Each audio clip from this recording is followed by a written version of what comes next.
Alrighty, so it's CB here from the RW Wrestling Podcast, and today I'm going to do something a little bit different. So, Legend already posted his list of the top 10 AEW Superstars, and I'm going to do that myself. So, pretty much, I'm going to give 5 honorable mentions, and I'm going to do an official top 10 list. So, be prepared. There's going to be some reasons behind each person. There's going to be there's going to be a rule. Tag teams are included. But certain people, if you want to make them individuals, you can make them individuals. Not a big deal. So, first off, I'm going to end up saying my honorable mentions. Honorable mention number 1, Pac. Pac is a guy who has got a lot of ability. He's very great in the ring. He's a great character. It's just unfortunately with the COVID-19 affecting professional wrestling and travel, he hasn't been on television, so that's why he's in my honorable mentions. I'm kind of just doing people that are on TV for a consistent basis or in a consistent role, so he's an honorable mention. Honorable mention number 2, Private Party. Isaiah Cassidy and Mark Quinn are both really good superstars. And just on top of that, they're both very entertaining in the ring. They're a great tag team. They've had some really good matches against the Bucks, Santana and Ortiz, Omega and Page. So, Private Party or future stars. I don't know if they're going to go single stars or not, but bona fide stars nonetheless. Another one, Sammy Guevara. Sammy Guevara is a really good heel. I'm not a big fan of the whole tongue thing, and then he was suspended for a while, so that's kind of why he's in the honorable mentions, but he's not in the actual list itself. Sammy Guevara's got a lot of upside, the Spanish God, as you say. So I feel like Sammy one day will be potentially in the list, but today he's just an honorable mention. 2 more honorable mentions. One of them is going to be Britt Baker. Britt Baker is a great heel. She's got a lot of heel heat.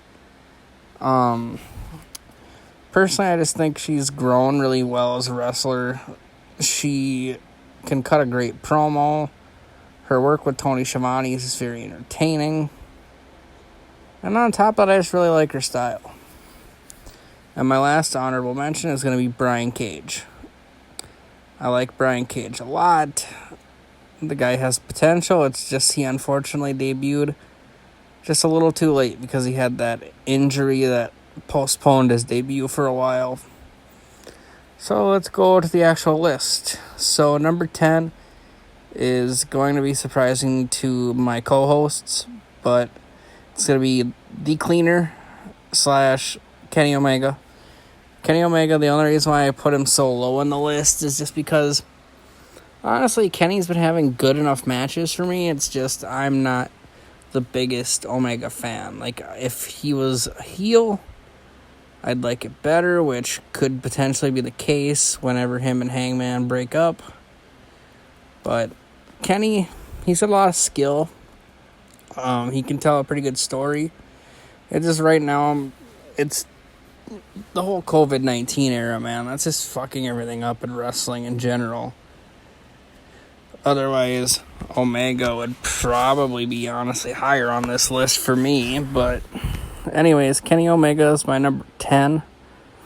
So, number 9, Jungle Boy. Jungle Boy is a guy that at first I wasn't a huge fan of at all. I thought the gimmick was absolutely stupid. I was like, well, why do we need Jack Perry to make AEW better? But Jungle Boy has really proven himself in feuds with people like MJF. He's proved himself in matches with Cody, his team, the Jurassic Express. Granted, I hate Marco Stunt, but Jungle Boy is a guy that I can see in the TNT title hunt at one point in time, and honestly, he's just very entertaining in the ring. The kid's pretty polished. He's pretty young, too, though. So, I mean, that's one thing that'll eventually get better with age. So, yeah, my number 9 is Jungle Boy. Number 8, we're going to go to Orange Cassidy. That dude is money at the moment. Like, that guy can't do anything wrong. He's in a really good program with Chris Jericho. He had the really impressive match with Pac. I mean, that was really good. The guy can go. I know he's seen as primarily a comedy character at this point in time because he's the sloth and he's slow and he's very nonchalant. But the guy's got a gimmick that's over. He's just got a character. He sells merch. So, yeah. Orange Cassidy is going to be someone that I can see in the future carrying this brand to a different level. Hopefully he will. Orange Cassidy, you are on my list. The next person I'm going to put on here is going to be Darby Allin. Darby Allin. What can I say about him? The dude is just fucking intense. He's insane. He does coffin drops all over the fucking place to the point where the guy could be literally dead any minute. He'll do him to the stairs. He'll do him to the apron. This dude's insane. He is the new Jeff Hardy. The guy will see any risk and he will take it. He does not care. So, Darby Allin, I can see being in really good programs with people like Matt Cardona, Brody Lee, Lance Archer, Brian Cage, Ricky Starks, Cody Rhodes. He can be in quite a few programs. And I just see a lot of potential in Darby Allin. Darby Allin, I don't know if he'll be world championship contention, but you never know. One day he might. Next on the list is the guy that can cut pretty much the best promo in AEW, MJF.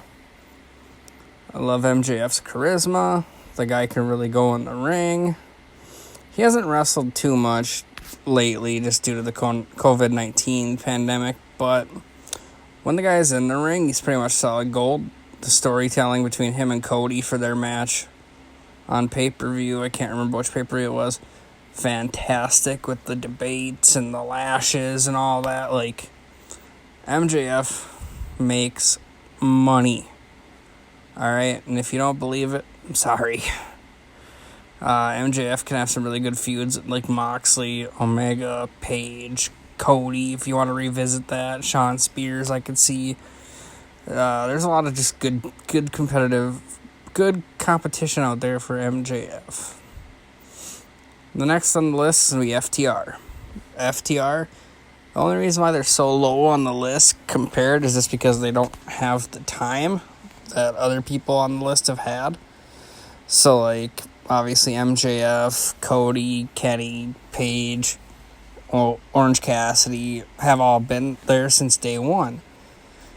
FTR just came over after being cut from the WWE, and ever since they got there, they've made a pretty big impact. So I see a bright future for FTR. They can have some really good competition against the Butcher and the Blade. They can have some good competition against Lucha Bros, Young Bucks, Omega, and Page. They could have good matches against Jurassic Express, Private Party, Santana and Ortiz, Les Sex Gods, whatever.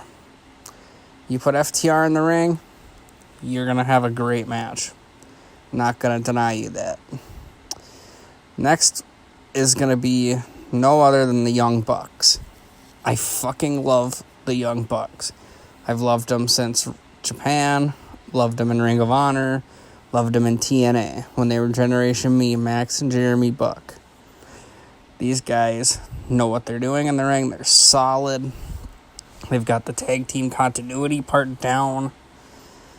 Oh man, those guys can have main event programs with everyone that I just said in the last entry. They can also have main event feud with FTR. They had that really great match at Revolution against Hangman and Kenny. Like, those guys are going somewhere, and I can't wait until they win the tag titles. Oh, shit. Next three made it really hard to rank, but Next on my list is going to be Jon Moxley. Jon Moxley, ever since coming from WWE as Dean Ambrose, he's really made a name for himself. He's made me like him a lot more. Like, if I did this list back when AEW first started, or back when he was in WWE as Dean Ambrose, he wouldn't have been on a top 10 list. I'm sorry, that's just how it goes. WWE booked Dean Ambrose to look really stupid and terrible, where they were going to book him into a feud with Nia Jax and then at EC3, and I'm sorry, that just didn't do anything for me. Now that he's in AEW, he's the world champ. He can go against pretty much anyone. I love it. Moxley is going to be... He's going to be someone that can last in the business for quite a bit of time. That's just how I feel. But Jon Moxley is the next person on my list. Number 2, I made it a difficult choice, but it is Le Champion, Chris Jericho. Jericho is the man. Jericho is one of the best. He's the best he is, or he's the best at what he does. And if you don't agree, you just made the list. He's got the inner circle behind him with Santana and Ortiz and Hager and Sammy Guevara. Like, Jericho is the GOAT. Jericho can have a great feud with anybody. Right now he's having one with OC, Orange Cassidy, and I love it. I love every minute of it. So, Chris Jericho is one of the guys that is an old school professional wrestler. He knows how to make money. He knows how to draw. He knows how to get heat.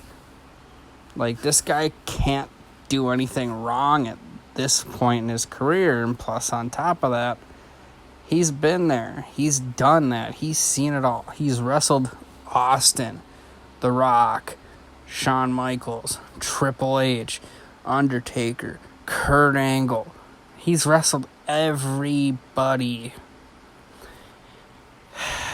He's even wrestled people like Eddie Guerrero, Rey Mysterio, Batista, Edge, Christian. Like, you can't really name a wrestler he hasn't fought against, really, unless they're, like, really new. But anyways, Chris Jericho is number 2 on the list, Le Champion. I would love to see him get the belt back someday. Doesn't matter when, but just someday. Chris Jericho can also make a good feud out of anybody because he might not be the most athletic guy anymore because of his age. But he can actually plan around that, which that's adaptability. He's been able to adapt his character over the years, from the Ayatollah of Rock and Roll to the Y2J to, the list, Jericho, to I'm the best at what I do, Jericho in like 2008, 2009 when he was feuding with Shawn Michaels. Just, the guy touches something, it becomes great. And number 1 is going to be Hangman Page.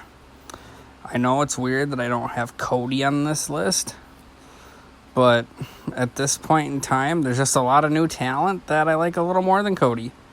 Like, nothing against Cody, but I like Hangman Page and all the others better. Hangman Page is the guy right now that I feel like could take the world championship from Moxley if he became a heel. I can't wait to see him take on Omega. That's going to be a great match whenever they lose the tag titles. Hopefully it's at All Out that they go against each other. I don't know who I'd want to see him win the title, or I don't know who I want to see beat him for the titles. Probably FTR, to be 100% honest with you. But anyways, I want to see Hangman Page take on Kenny to see if we can see what happens. See if Hangman can be the man. There's teases that he is going to be in the potential new 4 Horsemen reboot. Seeing as last week in the 12-person tag match, he left for a little while with FTR to the back. He's been caught drinking with FTR. The guy's got an over gimmick where he's just drinking, and he's got the cowboy shit and Stadium Stampede. He comes out on the horse, and he was there with drinking as well. He's been caught drinking multiple times. And Kenny doesn't like that. Kenny poured out the beer at one point in time, and just Hangman is just great. Like, Hangman can have a great match against anybody. I love some of the spots that he does. I like when he does technically the shooting star to the outside. I know Legend hates that spot because he should only pull it out when on like a pay-per-view, but he pulls it out a little more than that. I also like the buckshot lariat, and the Deadeye is a great move as well. And I can see that guy being a future world champ. Hopefully it'll be taking it from like MJF or someone and not Moxley unless he goes heel. If Page goes heel, then it's fine. It doesn't matter who goes against him. But I want to see Page go because Page is relatively young. He's good in the ring, and overall, I'm just excited to see what happens with Page in the next couple of years here. But anyways, this is CB, and I'm out with my list of top 10 AEW Superstars. Thank you.